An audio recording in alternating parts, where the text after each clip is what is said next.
Okay, so today I'm going to hopefully spend about 20 or 30 minutes here going over some of our end use market trends. Again, typically before obviously the COVID-19 pandemic, I would be visiting our customers overseas a couple times a year, and then in the summer months and around harvest time in the fall, we would have our customers visiting us as well.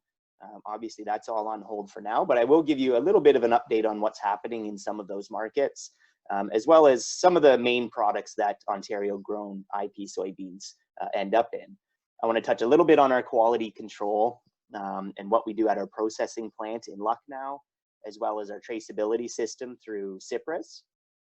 And then I've got a few slides at the end just to promote our sustainability program. So that's the SAI platform through Grain Farmers of Ontario. We currently have about a dozen growers signed up for that program. And I just want to do a little bit of a plug for that because we are hoping to get more IP growers signed up for it. After my presentation, Brendan will take over and move into more of the agronomy, pre-plant preparation, obviously post-plant crop protection and scouting, as well as the required documentation. So again, a big part of growing IP soybeans is the traceability and documentation. So we will go over some of those things we require.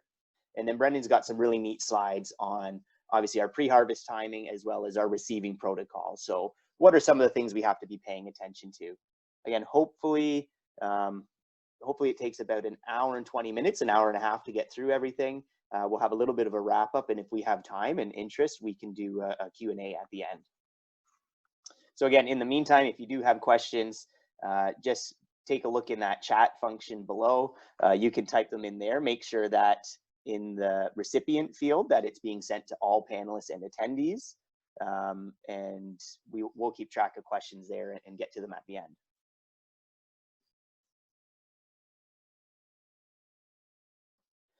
So end use trends. Really, just to generalize, I've broken down our markets into two separate markets. I'm using Japan as kind of the gold standard market. Japan buys a lot of Canadian soybeans, a lot of Ontario non-GMO soybeans. So I'm using them as kind of a comparison. And then I've got Southeast Asia here, where there tends to be, a couple different buyers in those areas. So I've generalized them a lot here, but they would include countries like Taiwan, Vietnam, Indonesia, Singapore, that kind of fall into this category. So Japan being kind of that gold standard, they pay a lot of money for their food. They need quality and demand it, and they will pay for it. So when they go to a restaurant or a grocery store, they want to see the same product every single time. They want it to look like it does in the marketing ads. Japan is essentially non-GMO soybeans only. Right now, one of the big focuses for them is, especially in food grade soybeans, is high protein. Obviously, those demands do change over the years.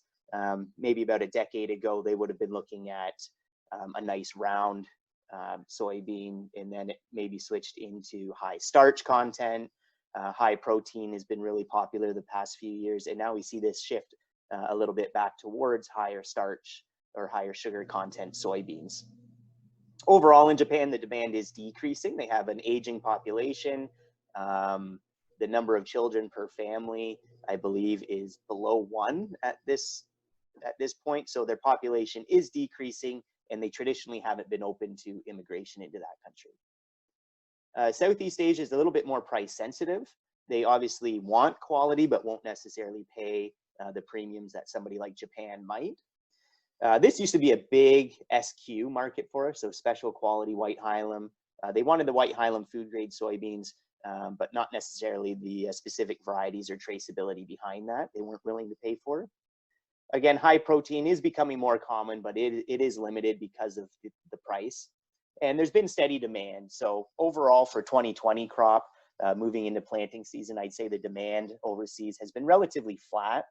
Again, obviously, there's a lot of things in the market going on right now that we'll touch on that are creating a lot of volatility. So it is hard to give exact numbers, but as of right now, we've seen relatively flat to slightly higher demand for food grade soybeans.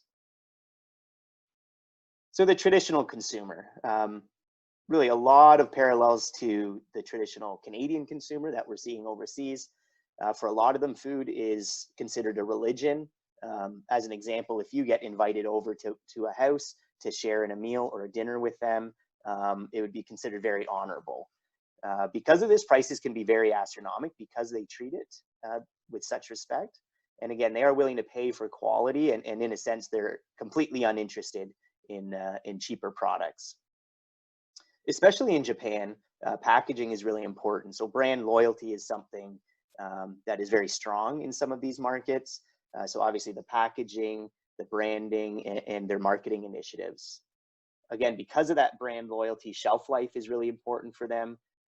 If they were, say, creating a new SKU of tofu product, they would aim for a shelf life of that product for 10 years or so.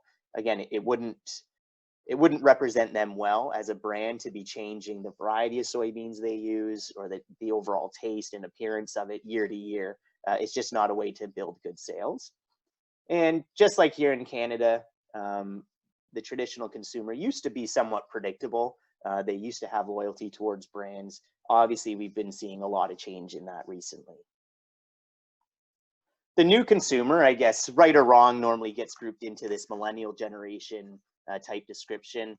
Obviously, millennials here and in other countries have grown up in 2 decades of a fairly weak economy. Because of that, they've always had this kind of voice in their back of their head that they had to be more price conscious. In Japan and Southeast Asia, the younger generations are adopting more to a Western type culture. You know, not just with food, with pop culture and everything, but because of that, food related, they're eating more meat protein. So in a lot of sense, cutting out some of this more traditional diets that are based off of soybeans. One interesting trend that's just starting to reach some of these countries is the idea of big box stores. Again, they are limited to what amount of food they can store in a freezer or in bulk in their homes, but it is becoming more popular to buy in bulk to get a better discount. They're extremely health conscious. Just like here, those countries have social media influencers, not necessarily the scientists that are driving a lot of the food trends. And similar to here on the shelves in Japan, you would see similar buzzwords to what we're seeing here in food marketing. So whether it's vegan, gluten-free, plant protein, whatever, they're seeing it there as well. And again, quality assurance and traceability is hugely important in these markets. So over the past decade and longer, there have been pretty severe food fraud cases, anything from counterfeit seafood to counterfeit olive oil. There's even been food scares that have ended up with counterfeit products and chemical-based products in food as fillers that have caused illness. So it's something that they're extremely conscious about. And another one is environmentally. You know, a lot of these countries have very dense populations. They have to be environmentally conscious in their production and the way they market their products. I don't want to get into COVID-19 too much, as I know everyone's been probably sick of hearing the news by now every day, but it is going to have a big influence on our markets. We kind of have the benefit of looking at some of our end use markets like China and seeing where exactly they are on the curve and where they are in a sense of reopening their countries. So most of these areas have declared a state of emergency or are slowly coming out of it. You could say that they might be 3 to 4 weeks ahead of where we are here in Ontario in terms of reopening their economy. So we are starting to see some of these numbers come out and some of these production plants operating again. In most of these countries, Japan's a good example, schools have been closed. What's really important about that is a lot of these schools actually supply breakfast and lunch to all of their students. And generally those would be things like soy milk and tofu and more traditional diets perhaps that are available in the schools. And also, obviously, those are bought in bulk for these cafeterias. One observation that we've heard so far is that obviously restaurants are closed, retail sales and grocery sales are still strong, which means that the family is having a little bit more control over what products they buy and in what packaging. So this might have them leaning a little bit more towards their traditional diets, what they were used to growing up as well as a comfort food, and what they're comfortable cooking with. Another big question mark is obviously the Tokyo Olympics in Japan. So for a number of years now, there's been a lot of optimism. The hospitality and tourism industries were building up stocks and supplies and really leaning on the Tokyo Olympics to bring in sales. Obviously, that's been delayed a year. I believe they're now saying that it might even be longer than a year. So really all optimism, any sort of positivity that you could take from those Olympics in terms of food sales have completely evaporated. And again, more, I guess, closer to home here on the shipping side, fewer containers are being returned to North America from China because of the USA trade war, the USA-China trade war, sorry. Here locally, we've seen decreased work hours for workforces at the rail yards, container yards, and even distribution centers, which means the turnaround time on containers coming into even Ontario has slowed down tremendously. So when the shipping industry and the prices of those freight rates are dependent on turnaround times, everything's slowed down, which means that there's been a backlog, the demand for containers is getting higher, and the price is going up pretty much every month. Adding to that was the CN rail blockades this spring that we still haven't fully recovered from. So I just want to start here with some of the end-use products that a lot of your soybeans would end up in. So tofu would be probably the most familiar one to us here in Canada. Essentially, they take the soybeans, they soak them in water and grind them into a milk. It's boiled and goes through, in a sense, a proprietary process depending on the food company. And then it's pressed with a coagulant to firm it up. So obviously, depending on the differences in their production, tofu has a whole range of different types of food they end up in and varieties. So here in Canada, we're used to probably that kind of firm to extra firm tofu. You generally slice it up, throw it in a frying pan, and maybe fry it up with some vegetables or something like that. In Japan and Southeast Asia, they have different tofu, some that are fried, deep fried in soy oil or canola oil.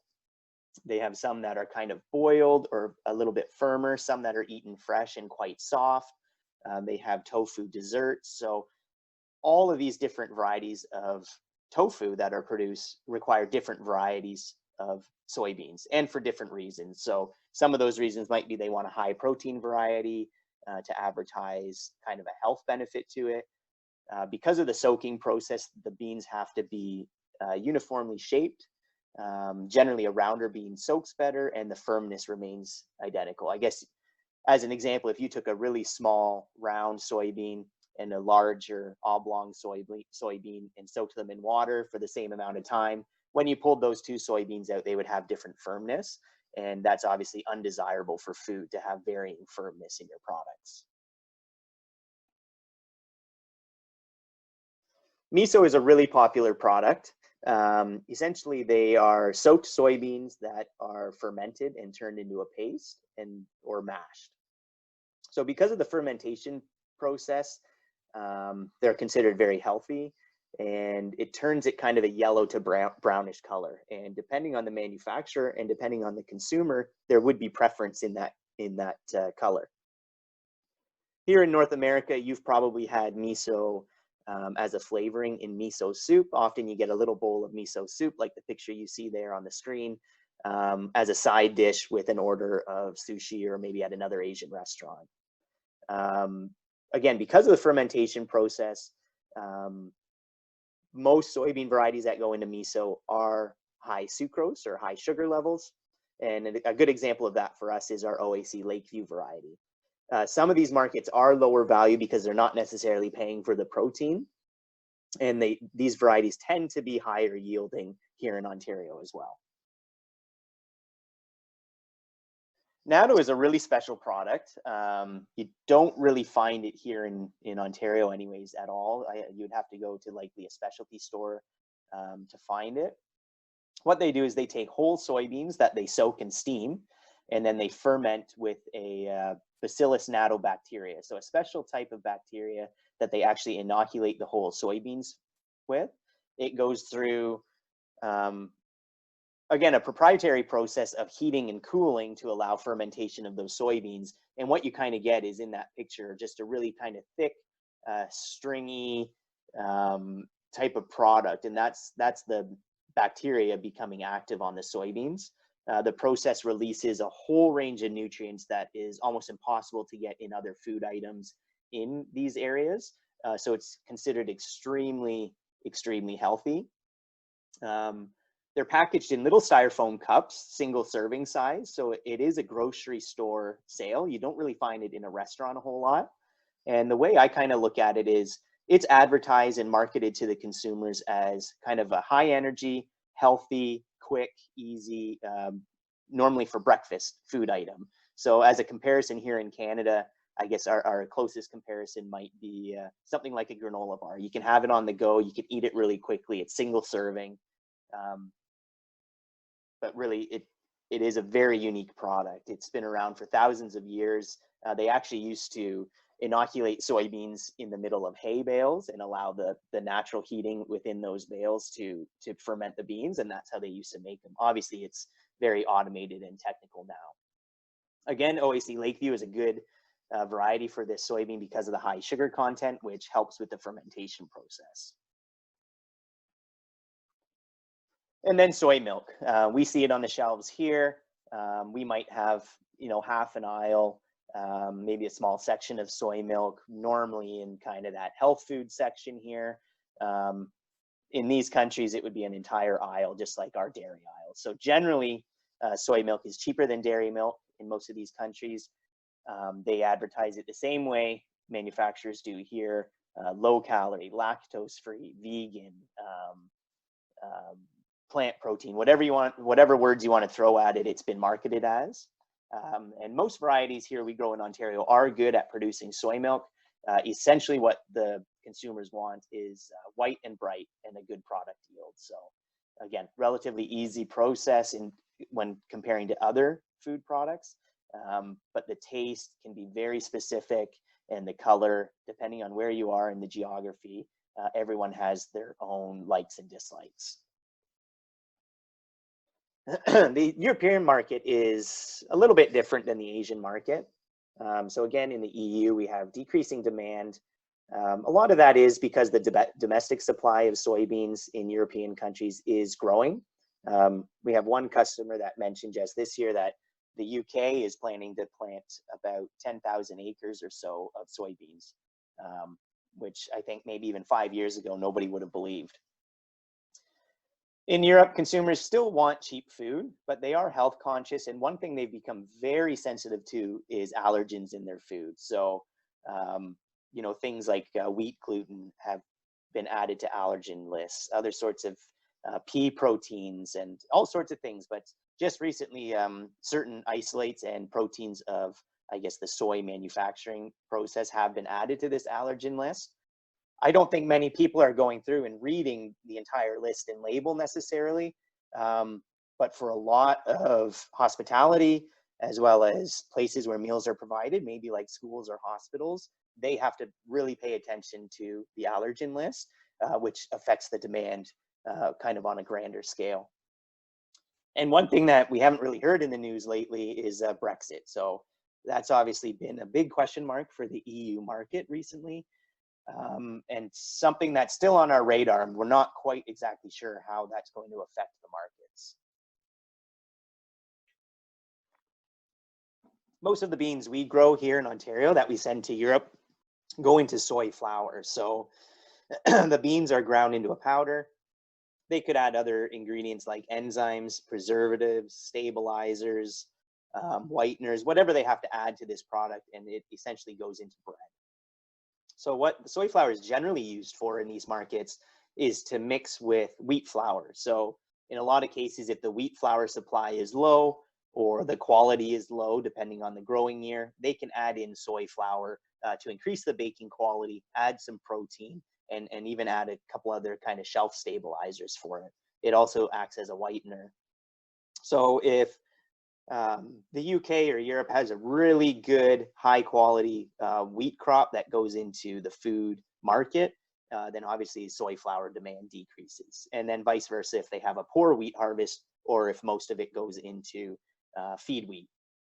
So for us, because of the process, the beans are dehulled and ground into a powder. The hilum color doesn't necessarily matter.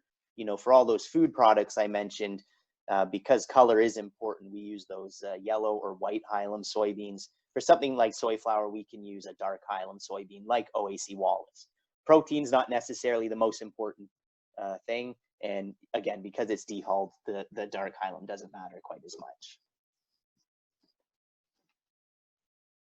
I just want to switch gears here a little bit. Again, if you have any questions about any of those products or anything I've said so far, just feel free to put it into our chat window down at the bottom on your dashboard.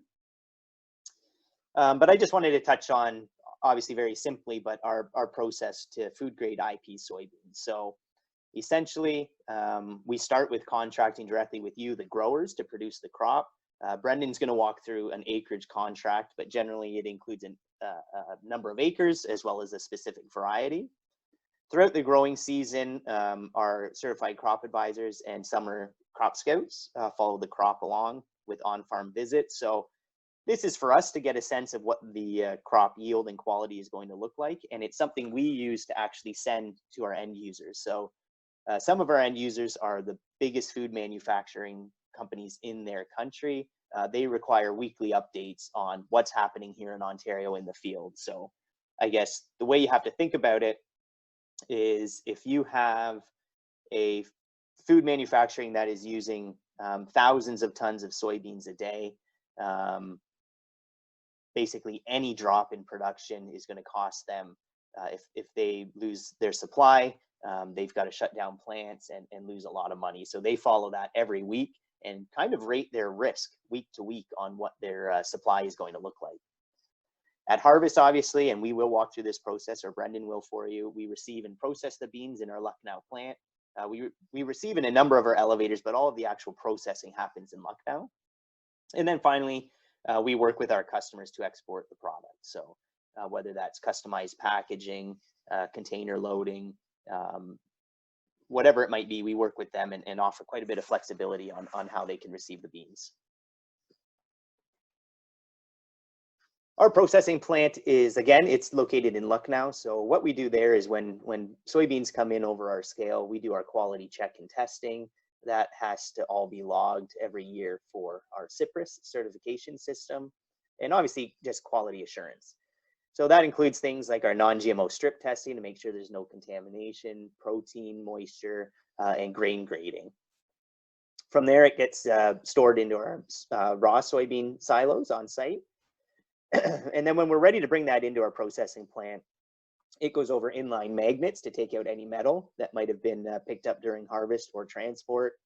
It goes through screen cleaners, destoners, gravity table, and belt sorter to sort on size and shape. And then finally, our optical sorter. So that's actually a camera that each bean essentially passes through and gets scanned. Anything that's off-type hilum or might have some mud tag or staining will get identified by the camera and kicked out of the system. Finally, after our last sorter there, it goes through another inline magnet to take out any possible metal that might have been picked up during processing and then put into our clean storage. And from there, we can package. So we can package into bags, totes, bulk load with bulkheads, whatever it might be, that's the process there. Again, I've mentioned a couple times that Snobelen Farms is certified by the Canadian Grain Commission under the CIPRES program, I've been calling it, and that acronym stands for the Canadian Identity Preserved Recognition System. It really is the gold standard in terms of traceability overseas. We have other countries like the USA, as well as Australia and others that they have their own traceability systems. But CIPRES is recognized in all of these end-use markets as the gold standard, and obviously that includes the HACCP component as well. So we do an audit every year. We recertify every 3 years with this program. It includes a lot of documentation, traceability exercises, you name it. So as we're kind of moving from more paper-based into the digital era, obviously some of these processes can be sped up, and really at the end of the day, the CIPRES system is kind of an early setup of blockchain technology that you've heard of for traceability and security. This is just an example of some of our end use markets. Obviously, depending on what's happening year to year, these can change, but generally every year we at least send to these countries. So a lot of our white Highland food grade soybeans obviously going into Japan, China, Hong Kong, Malaysia, Singapore. We've had shipments within the past year to Taiwan and Vietnam. Into the EU, we ship a lot into the UK and Netherlands. And we even ship some down into the United States as well. So finally, before I just pass on to Brendan here, I just want to touch, as I mentioned, on the Sustainable Agriculture Initiative platform. So that's the SAI platform. It's a food and drink initiative that was undertaken, I guess it began with Nestle, Unilever, and Danone. So huge food buyers around the world that helped create this platform to facilitate sharing across different companies. So you'll see, if you go to their website, you'll see a lot of the terminology of pre-competitive. Their idea was to start this program as a verification process at pre-competitive levels, get everybody onboarded early to help maintain market share. I would argue that we're nearly past that pre-competitive level currently, and that time frame has kind of expired. I think we're entering more into the sense that traceability is essential for these products, sustainability. So some way that we can verify our sustainability practices to the end users. We already have examples with our own customers of, well, customers we wouldn't have unless we were signed up for this program, and customers we would have lost if we didn't have it. Just as a snapshot, here's some of the big companies that are members of this platform. Grain Farmers of Ontario is a member, and Snobelen Farms is a member through GFO. So essentially what you as a grower would have to do for this SAI platform is what we call a farm sustainability assessment. So we use the term FSA for it. So the FSA is a questionnaire. It's based on obviously different farming practices that are recognized globally and cover these three areas. So environmental, economic, and social.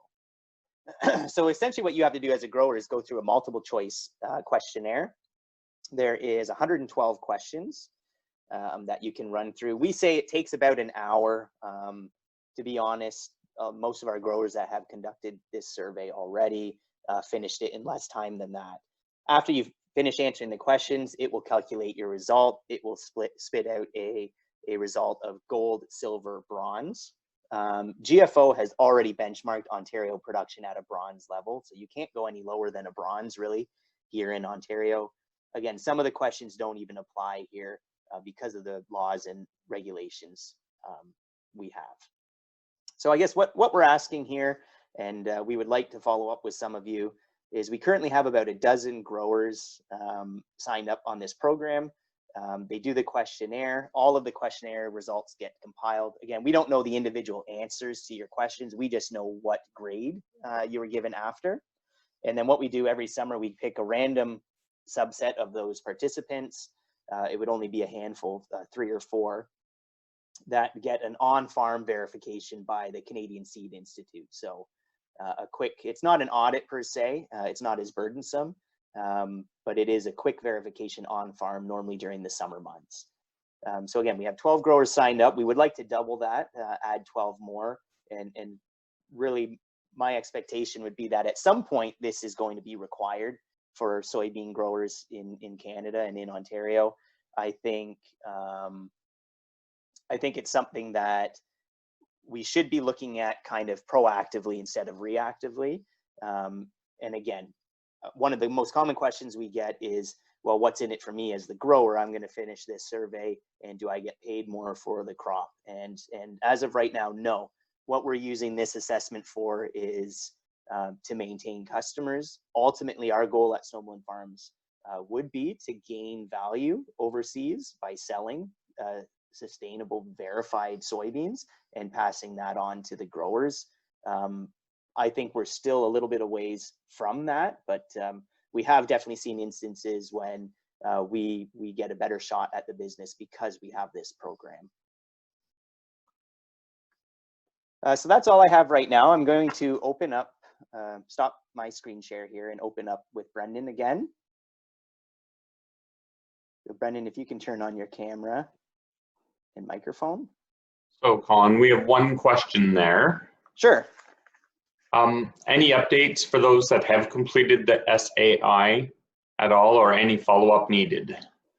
No, so as of right now, anybody who's completed that assessment for us already, we've compiled the results. We randomly selected, I believe it was 2 or 3 farms to visit 2 summers ago.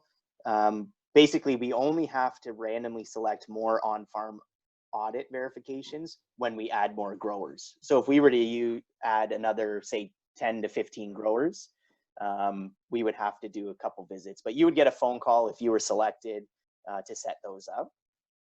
And again, it isn't very burdensome. The verification takes maybe 2 to 3 hours, and is more of a look around and verification of the answers. So again, that I can get more information for anybody who's interested on the process. The first step would be simply signing up and completing that survey. Good. So if you are interested, that would be something that, you know, you can ask Colin, or even just call the Lucknow office there, and you know, we can get you registered for that. Yep, definitely. Any other questions at all for Colin on end uses or SAI from anyone there? You can put it in the chat there, or if it comes up later, you can always put it in the chat there, and we can get to it after I do my presentation. Yep, definitely. So switch over here. Yep, perfect. If you can take the screen away from me here, Brendan, and you can get started.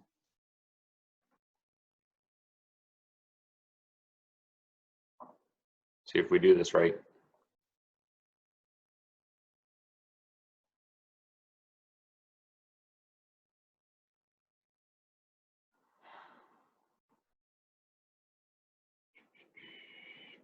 Yeah, no, you had that right up at the display settings there at the top. Yeah, swap. There we go. Perfect. Okay, I'm going to go on mute.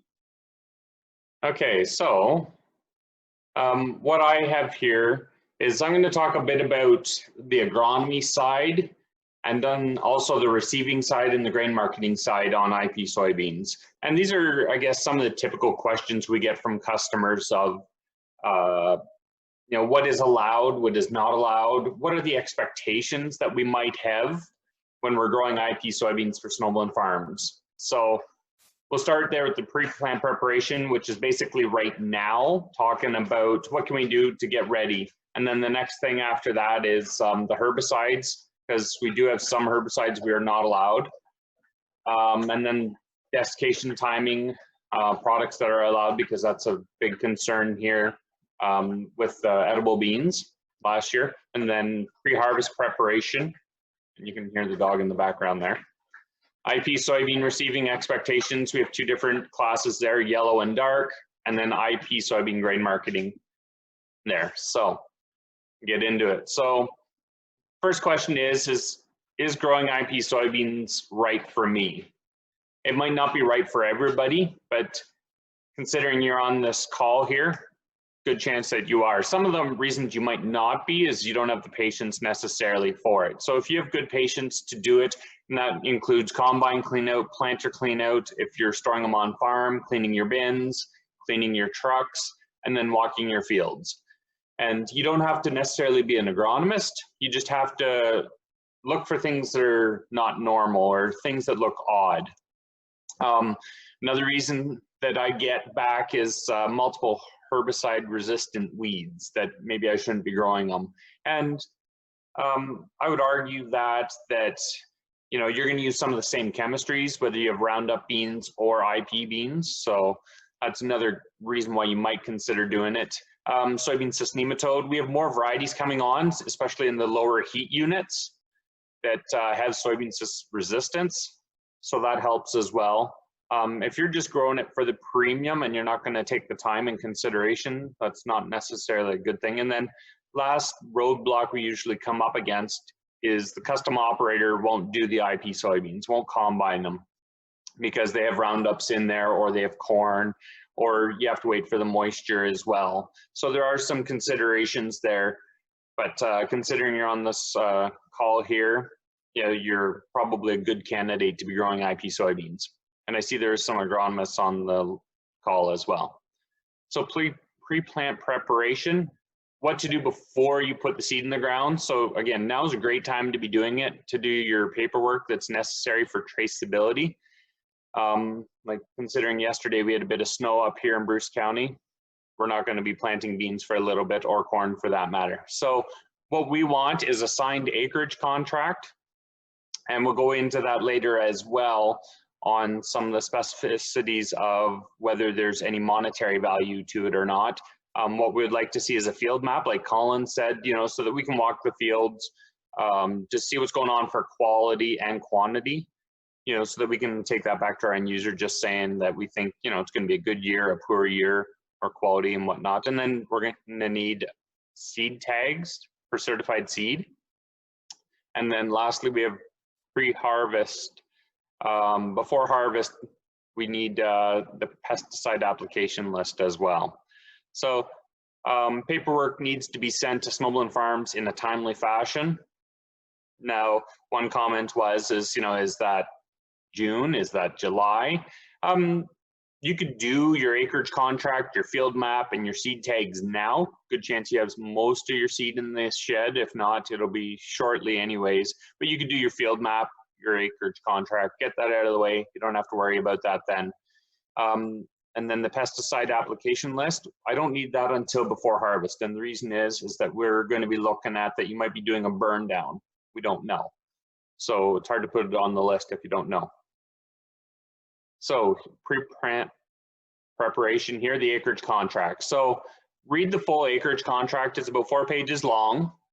Be sure to check who the contract is written to. Make sure that we have your right contact information, right phone number, the correct acres, correct variety. And then we also have the IP premium on it as well, which is on the last page. And what we do is we put it down here in the bottom on there. Not all points will apply to you, but it is good information to know. And what I mean by that is some people are going to store the beans on farm, some are not. And some people will be using trucks, some might be using trailers or gravity wagons. And so just some of those points may or may not apply to yourself. What I want back from growers is I want page 1, which is the one on the left here, and I want page 4 signed and delivered back. And what it is, you can see here in the red circle, is that's who your seed dealer is. And that just goes back to traceability of saying that yes, it is certified seed, and that if we need to go back, let's say we don't have a seed tag or it's get lost, we can go back to that seed dealer and say that it is certified seed. And then after you've read through everything, which talks about some of the technical aspects of what we're expecting for quality and moistures and dock, and then you'll sign the bottom here on the last page, page 4, sign it and print your name and then send it back to Snobelen Farms. So make sure you read everything thoroughly and send it back. So what we also require here is a field map.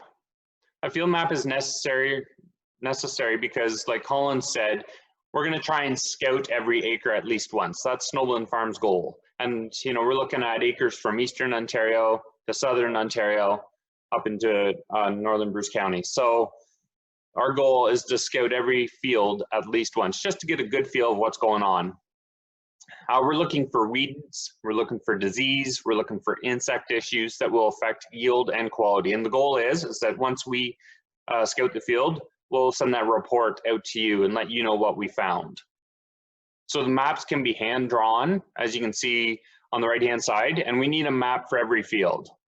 Because you can see here we have the variety, the lot, the concession, the township, 911 number if it's applicable, and then the road and the acres there. Or it can also be digitally done as well. Either is fine. So if you take, say, Google Maps and you outline it, or you give the GPS coordinates, that works as well.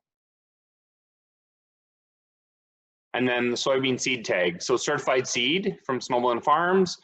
Our IP soybean markets are built around the whole idea of traceability and quality. And Colin touched on that, you know, if we want to keep the programs that we have, we need to show our end users that we're doing what we say we are doing, and we can prove it because we get it audited from our end users, and we need to show them the seed tags or where the seed came from for each individual grower, or depending if you are selected. So how Snobelen Farms is able to show our end users, like we said, seed tags, their audits are a regular part of the business, verify our practices, whether that's SAI or CIFRIS or whatnot. So, and it's also good practice for yourself to keep the seed tag as well. So if you do have any issues, you can say, I had certified seed, this is the lot, and it goes back for traceability for your own records, but also we want one as well. So keep 2 seed tags from every seed lot. So one thing that has become more relevant here is biosolids, sewage, or sludge. Snobelen Farms does not allow the use of biosolids, sewage, sludge, or other human waste, solid, liquid form to be used in the year of growing IP soybeans. So there is an exception there, is that you may apply them 2 years prior to soybean harvest. So what that means is that if I applied, say, sewage, sludge, or biosolids on my winter wheat ground, I grow corn, and then I grow IP soybeans, that's okay. But if I grow winter wheat and then put the biosolids on and then grow IP soybeans, that is not allowed. If you have any questions of what constitutes any of this, you can ask myself or Colin, or call the office, and we can get in contact there of what is allowed or not allowed. So pre-plant preparation here. Now this is where we're going to start getting into some of the herbicides. So a lot of the questions I get is on herbicide timing, or questions whether I should use pre-emerge or post-emerge. And you know, from Clarence Swanton and Dr. Sikkema, I'm going to have some slides on that, is you want to start clean and stay clean all season long. That's the goal, whether that's roundups, whether that's IPs, you know, if you're conventional, minimum, no-till, you know, we want to keep the weeds at bay, especially with multiple modes of resistance coming on. It's becoming very critical. So choosing the right herbicide program is very important. You got to know what, if you do have any resistance there, that's what is it and how can we work around that. So using a pre-emerge herbicide program and controlling them early is very important. And that's, again, comes back to walking your fields. According to Clarence Swanton from the University of Guelph, critical weed free period for him is, you know, he's saying V1 to V3. I'd even extend that going back to, you know, from planting all the way to V3, keeping it clean. And that's just a purely yield perspective. You know, he's saying that you can lose up to 50% of yield if the weeds are present in the critical weed free period. And then that also comes back to harvesting and quality on the IP sides as well. Another reason to use pre-emerge herbicide program is that if it gives you a bigger window, so I can apply it before planting.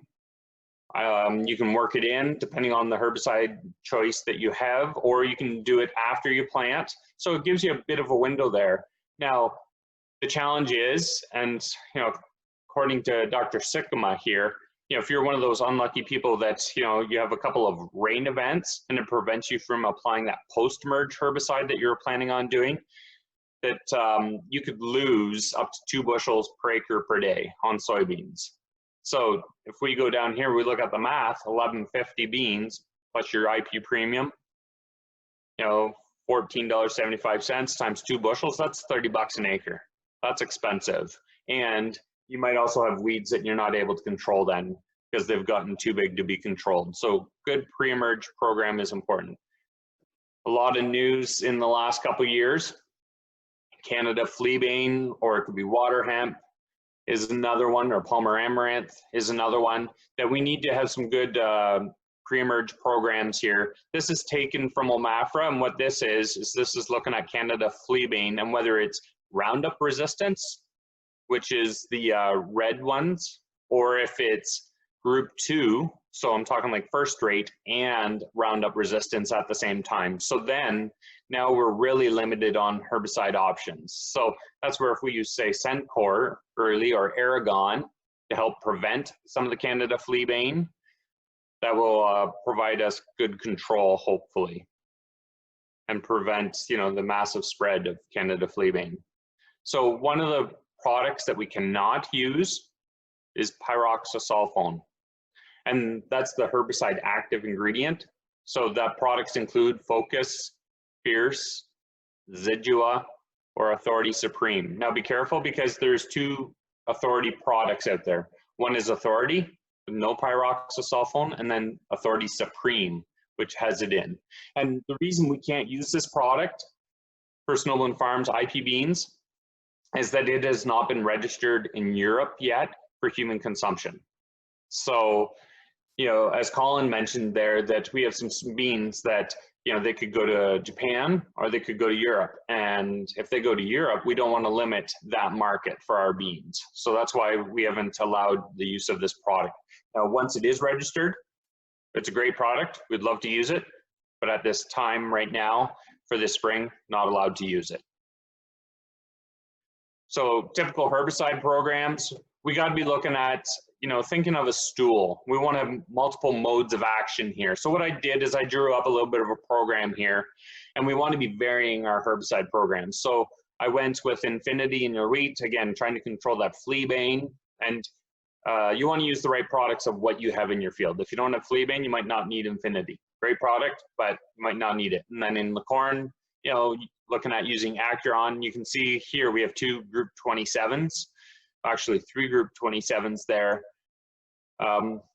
Again, depending what you have, might want to mix that up. And then I went with Triactor and glyphosate, assuming that it's like a no-till type situation. So again, multiple modes of action. Another way is tillage.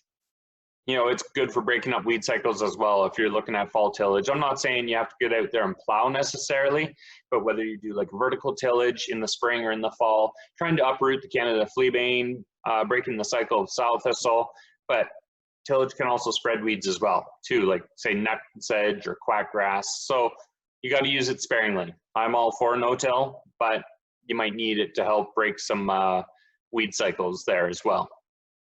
So typical herbicide programs, a lot of questions is what can I use, or what should I go to my ag retail? And like I said, there's lots of agronomists on this call as well. They'll know what's going to work in your area and what to watch for. Typical program is Sencor and Dual, or what we call Boundary, plus Authority. So you can see you've got 3 different modes of action there. The nice thing about this is that we can incorporate it if need be. We can bump up the Sencor, but you got to be careful if you're on sand. And again, that's where you got to talk to your agronomist and say, you know, if I have a sandy soil, I shouldn't be bumping up the metribuzin or Sencor, which is critical in controlling Candida fleabane. Example 2, I've got Triactor there, a package of Valterra, Tricor, and New Image, or what we would call Pursuit. So good product, great for no-till, but you can't incorporate it. So again, these are just examples. You know, it starts the discussion if you want to talk to your agronomist or your retailer there about a program that's going to work for you. So if you're growing IP beans, just make an assumption that you're going to come back in, that you're going to have to do respray. So whether it's something like ragweed, or a couple years ago we had nightshade that came really late, depending on the timing, you could use, say, Reflex, Laser Ultra, or you might have to come back desiccation timing and using Aragon and glyphosate to try and control it. So the purple berries can cause seed staining there, and it's an automatic rejection if we see nightshade in the sample. So common ragweed causes seed staining, it delays harvest. So we want to control that if we can early. You know, lamb's quarters is another one, seed staining at harvest. Fleabane is more of a yield and a harvest concern. And then the bottom one there, let's say you do no-till soybeans or you do beans after corn, got to control that corn, because zero tolerance for corn in IP samples, whether that's the dark hilums, whether that's non-GMO, or whether that's IP beans, zero tolerance for corn. One thing to be aware of is you got to know what type of corn you're growing, whether that's conventional, whether that's straight Roundup Ready, or if it's enlist corn now. So enlist is like Brevant or Pioneer. And the reason I say that is because, say, like Assure will not control enlist corn. So you got to be careful, or just know what you put down, whether it will control it or not. So just something to keep in mind, and talk to your agronomist when you're looking at that. So pre-harvest guidelines there. So what we have here is you can still use glyphosate as a desiccant in your soybeans. So whether you want to use glyphosate in AIM, glyphosate alone, glyphosate in Aragon, or Aragon alone, depending what you have in the field and the reason you're going in to desiccate. So you got to watch the pre-harvest interval. Now, the minimum days is 7 days. Now, what you're going to be looking for is it could take 10 days for the product to work. It depends when you applied it, if it's sunny or if it's overcast, if it's warm or cool. If it's colder and it's overcast when you apply it, the product's going to take longer to work. So the minimum is 7 days, but it might take longer. So if you're walking in your field and you see that that ragweed has not dried down yet, you know, break the stem and see if there's still juice in there. If you use Aragon alone, 2 days. So depending on your product and what you're going after, whether you're going to add glyphosate or not, but you are allowed to use glyphosate. And timing is critical when you're doing this. So I sold this, or got a courtesy of BASF, this image here. So you can see the correct timing of when to hit the soybeans for desiccating. So you can see there, we got 90% pod color change there. You can see if you grab a pod and you wiggle the pod, you can hear the beans rattle inside it. That's good timing for desiccating. But that's where work with your agronomist and they can help you out with this for the correct timing. So pre-harvest preparation. So this could be between desiccation timing, and you may or may not need that.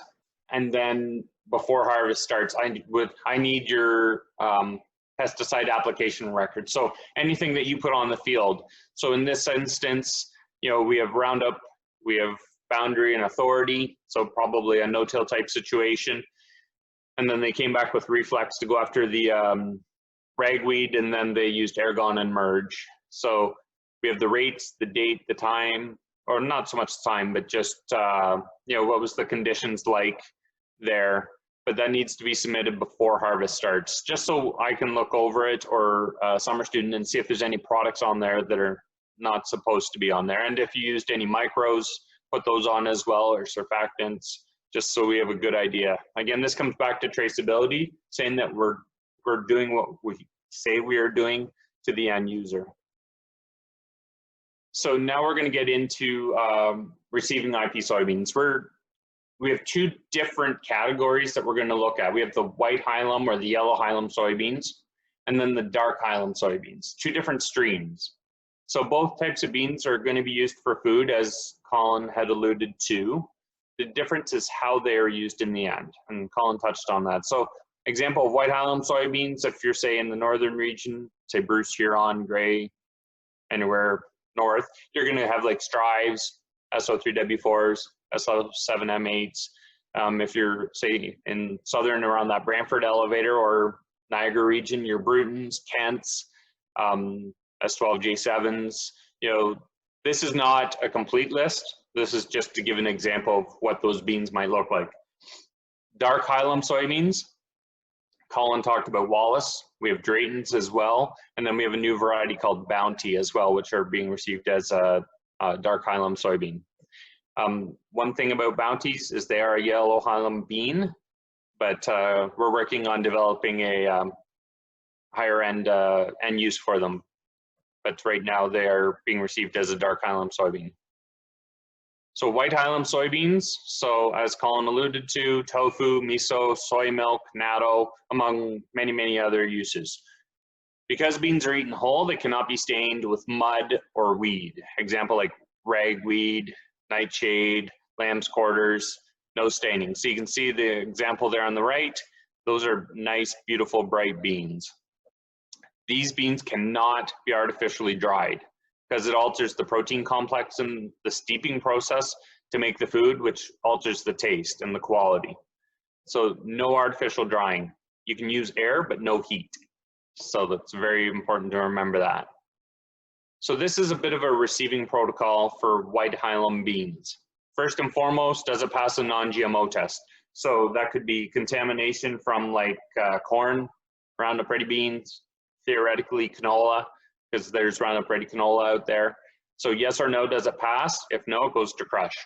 What is the moisture? So moisture is that 14%, you get your IP premium. If it's 14 to 17%, we're going to go down to a non-GMO premium. And then spot premium, actually. And then if it's, say, over 17 or above, really high moisture, that's going to go to crush, no premium. Are the soybeans bright color and unstained? Yes, IP premium. Let's say there's slight mud tag, and that's grade room discretion. It goes down to the non-GMO, and we're going to look at some samples here. So if they're a gray color, if they're really mud tagged or weed stained, they go down to crush. And then lastly, we're looking at contamination in the sample. So we're looking for corn, we're looking for nightshade, other hilum beans, color hilum beans, because these are white hilums. If there's none of that, IP premium. If we're looking that there's other, say, colored hilums in there, but it passes non-GMO test, maybe it's got some Wallace in there or Drayton in there or other non-GMO varieties, but a dark colored hilum, it can pass non-GMO test. And then if it's got corn, nightshade, pokeweed, or other noxious weeds, it goes to crush. So this is the white hilum receiving protocol. So now we're going to go into the dark hilum there. So dark hilum soybeans used for soybean flour, as Colin said, so different end use. Dark hilum beans can be black, can be brown hilum, or gray hilum color. The class of soybeans can be artificially dried to store them. So that's where, if we're talking, say, 17% and below, we can dry those down with air, not heat. Or sorry, you can use heat on this one. The beans can be slightly stained from mud or weed, like ragweed, lamb's quarters, but there's no tolerance for nightshade, pokeweed, or corn. Grade room discretion for slightly stained. So, receiving guidelines for dark hilum beans. Does it pass a non-GMO test? First and foremost, yes or no. And then what is the moisture? So that's where we have a tolerance here. If it's 17% and below, we can still receive them at the elevator and get the premium for them. If the moisture is, say, 17 and above, it goes to crush. Are the soybeans bright color, unstained? This is grade room discretion. You know, if we have slight mud tagging, we'll show some examples of that. If it's gray or if it's mud, weed staining, it'll go to crush, and it's got to be pretty bad. Does the soybean sample have contamination in it? No. You're good to go. Get your premium. If other color hilums, like if I have, say, a brown hilum like a Wallace and I see some blacks in there, but it passes a non-GMO test, we're still good to go. But again, zero tolerance for corn, zero tolerance for nightshade or pokeweed or other noxious weeds. It goes to crush. So this is now looking at some examples. So this was from 2019. So on the left over here, these were crush, or they were IP beans, but they were downgraded due to mud staining. And also you can see the big contrast between that and the IP beans for color. Like, to use these as whole beans are not going to fly. In the middle, we have our IP beans. There's no staining there. Beautiful, bright, natural color beans. And then on the right, these are actually, you can see how they're starting to turn a little bit gray almost. So we received these as non-GMOs. There's a little bit of mud tag on that, and we'll zoom in here in a second. So first, we have our IP beans. These are bright, natural color, right out of the field. There's no staining, there's no corn, no nightshade, no pokeweed. The moisture was good on them. This is what we're looking for. This is the standard to get your IP premium.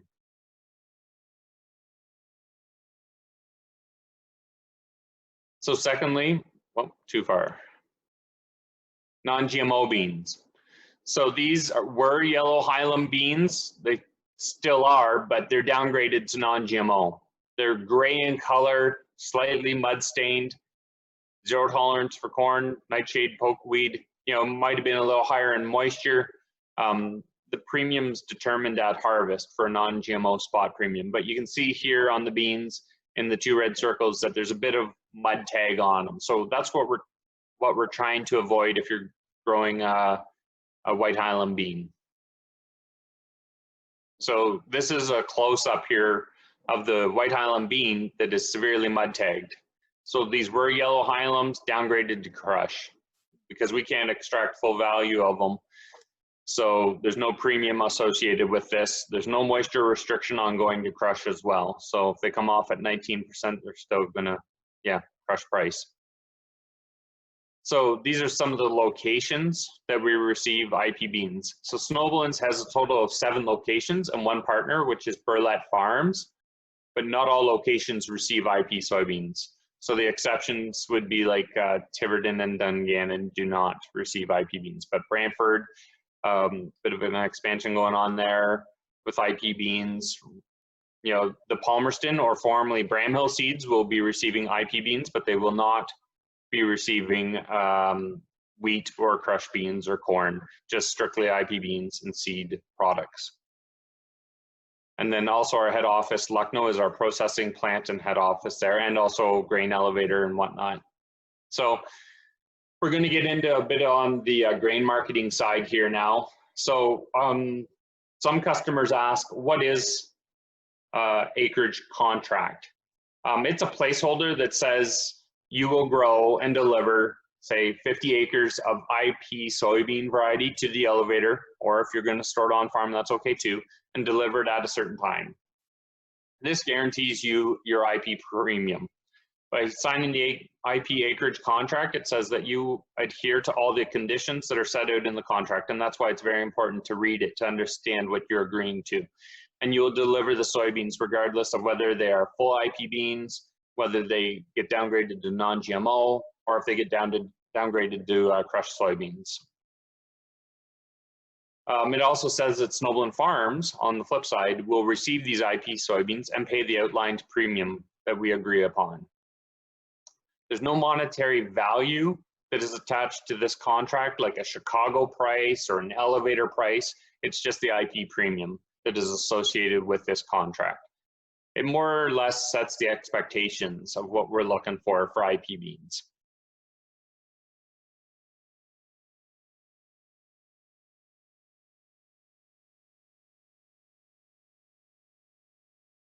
So marketing IP soybeans is much like marketing any other crop associated with using the Chicago Board of Trade. So crush your soybeans, if you're marketing your wheat or your corn, your IP soybeans are the elevator price of your beans plus your IP premium. So example, we're going to use Bruton's here in Brantford, assuming you pre-booked your soybeans before harvest. So this was done April 20th. The price at that time was $11.30. You get your IP premium of $3.25. That gets you $14.25 per bushel before any discounts or deductions from like GFO fees or HST on there. So what happens if my soybeans are downgraded to non-GMO? What happens to my price? So you still get the elevator price plus the spot non-GMO premium market price at that time. So what is the spot non-GMO market price? That is the price of non-GMO soybeans at harvest. That is what the end user is willing to pay for IP spot non-GMO beans. So we're not extracting full value from those beans because they've been downgraded. So if we had those, say, Brutons, and they get downgraded, it goes into a lower value market. Is what it is. And so that price is determined at harvest of what's going on in the world for the non-GMOs. And that's how we come up with our price. So Colin will go out to, into the marketplace and find a value for those beans.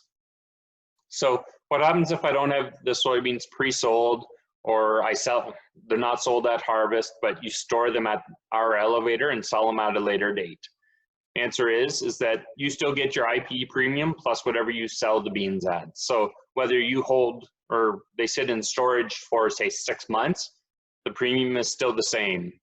whether that was the spot non-GMO or whether that was the IP premium, you still get your premium, and then you'll still be charged storage, GFO fees, HST, any other discounts that come off that.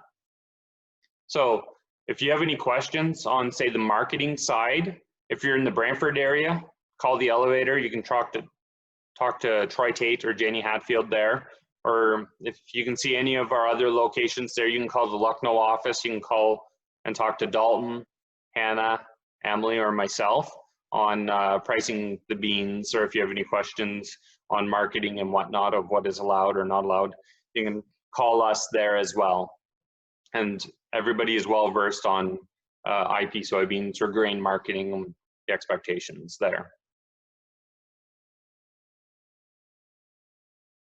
So that is our contact information.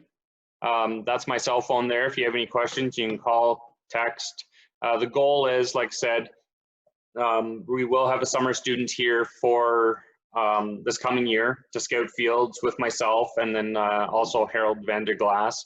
So we have 3 certified crop advisors on staff to help answer questions as well, you know, agronomy wise, or if there's any issues with seed or whatnot. So give us a call if you have any challenges. So I saw there's maybe some questions there, Colin. Yep, so we've just got one here from Ken. I think just maybe some confusion around the boundary and authority. Yeah. Yeah, just when do you use that, and if it can be incorporated? I think maybe you misspoke or there's some confusion, so if you can just go back to that maybe. Sure. Now, boundary and authority, if you want to lay it on top, as long as the beans aren't out of the ground, you can incorporate if you want on the boundary and authority, or like pre-plant incorporated, pre-emerge is how you can use the boundary and authority. So it's got a wide flexibility window there that you can use it. So as long as the beans aren't out of the ground with that product or combination. Perfect. Yeah, I don't know. I don't see any other questions here. I'm just going to bring on Sam Snobelen quickly before we end the meeting. So just give me a second here.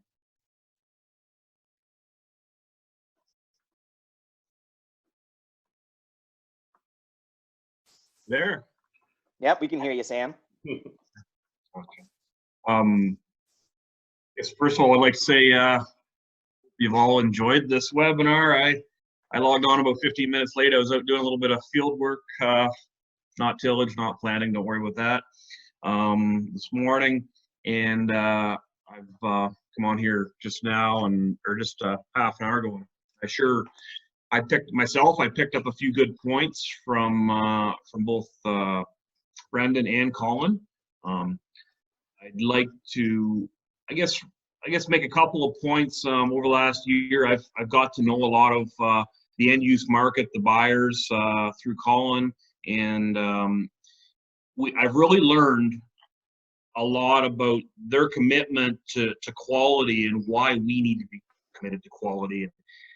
There's always a stigma with the farmer bringing the beans in, and maybe they don't make spec, and maybe they're borderline, and the farmer's always thinking, oh, they just don't want to pay my premium. The truth is, we want to pay your premium, and we want your beans because we have them sold. But if they don't meet spec, our customer does not want them. So we have to really keep that in mind. That no different than than one of the phrases that's being used a lot with COVID-19. We're in this together. So I think we all have to remember that. Myself, growing IP soybeans, we've grown IPs and seed production for quite a few years. And really what it amounts to is you work a little bit harder at it, but you get paid for what you do. So in times of lower prices, that premium tends to help the bottom line, or make the bottom line in some cases. Another thing we've been hearing a lot about here the last couple of weeks, with corn price slipping a little bit, is some switches to soybean acres. And if you're considering that, obviously if you're on this call, you're considering, or you're growing IP beans. So keep us in mind. We're looking for more, always looking for more IP acres. So beyond that, unless Colin and Brendan, unless you have anything else you want me to touch on, just say thank you. Yeah, perfect. We might have maybe 5 minutes here. If anybody has any other questions, they can put it in the chat box here. But otherwise, you'll be getting a follow-up email probably tomorrow.